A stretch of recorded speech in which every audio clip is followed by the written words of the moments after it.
पलटण जिल्हा सातारा येथील जिल्हा उपरुग्णालयातील एका उच्च शिक्षित महिला डॉक्टरने स्थानिक पोलीस अधिकारी आणि सत्ताधारी भाजपा पक्षातील काही स्थानिक राजकीय नेत्यांच्या सततच्या छळामुळे व अत्याचारामुळे कंटाळून आत्महत्या केल्याची अत्यंत दुर्दैवी आणि संतापजनक घटना घडली आहे।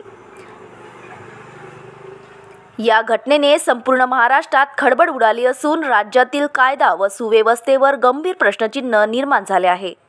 संबंधित महिला डॉक्टरने आत्महत्येपूर्वी सातारा जिल्हा पोलीस प्रशासनाकडे आपल्या जीविताच्या सुरक्षेसाठी तक्रार नोंदवून स्वसंरक्षणाची विनंती केली होती। मात्र पोलीस प्रशासनाने या गंभीर प्रकरणाकडे दुर्लक्ष केल्याने एका उच्च शिक्षित आणि कर्तव्यदक्ष डॉक्टरने आपले जीवन गमावले।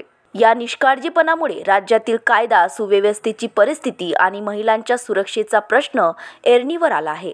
या घटनेच्या पार्श्वभूमीवर राज्याचे गृहमंत्री देवेंद्र फडणवीस यांनी आपल्या जबाबदारीकडे दुर्लक्ष करत दुसऱ्या राज्यातील निवडणूक प्रचारात व्यस्त असणे अत्यंत खेदजनक आहे। या गंभीर प्रकरणाची जबाबदारी स्वीकारून गृहमंत्र्यांनी तात्काळ राजीनामा द्यावा अशी मागणी महाराष्ट्र प्रदेश NSUIचे उपाध्यक्ष संकेत कुलट व अमरावती जिल्हा NSUIचे अध्यक्ष सर्वेश खांडे यांच्या वतीने करण्यात येत आहे।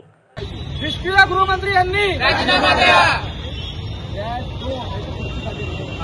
न्याय दो, खुर्ची खाली करो। न्याय दो, डॉक्टर संपदा मुंडे के सम्मान में, मैदान में, डॉक्टर संपदा मुंडे के सम्मान में, मैदान में।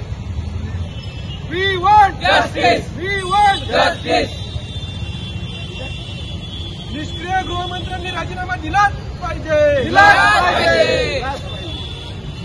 हमारी मांगे पूरी करो, नहीं तो कुर्सी खाली करो। गृहमंत्र्यांनी राजीनामा दिलाच पाहिजे। निष्क्रिय सरकारचं करायचं काय? खाली मुंडतो वरतो पाय। निष्क्रिय सरकारचं करायचं काय? खाली मुंडतो वरतो पाय। महाराष्ट्रातील फलटण येथे डॉक्टर संपदा मुंडे यांनी आत्महत्या केली व आत्महत्या करत असताना त्यांनी शेवटचे त्यांचे जे वाक्य जे दोषी लोक आहेत त्यांचे नाव त्यांनी हातावर लिहून दिलेले आहे। तर याच्यामध्ये पोलीस प्रशासनातील PSI यांचा सहभाग आहे, तसेच एका BJPच्या पदाधिकाऱ्याचा PA यांचा सुद्धा त्याच्यामध्ये सहभाग आहे। ते डॉक्टर हे देवाचं रूप मानले होते, परंतु आपल्या महाराष्ट्रामध्ये जर डॉक्टर रूपी महिलांवर असा अन्याय होत असेल तर त्याच्यापेक्षा निष्क्रियता ही गृहमंत्र्यांची कुठेच नाही आहे। आपले गृहमंत्रीपद घेऊन मुख्यमंत्र्यांनी त्याच्यावर कब्जा करून ठेवलेला आहे, परंतु असं वाटते की त्यांना हे पेल्यावलं चाललं नाही आहे धनुष्यबाण। त्यामुळे त्यांनी लवकरात लवकर या पदाचा राजीनामा द्यावा आणि त्यांचं मुख्यमंत्रीपद सांभाळावं। एक तर त्यांनी मुख्यमंत्री पदाचा राजीनामा द्या आणि फुल टाइम गृहमंत्रालय सांभाळा, त्याशिवाय महाराष्ट्रातील गुन्हेगारीला आळा बसणार नाही। अर्चना रक्षे, विदर्भ न्यूज, अमरावती।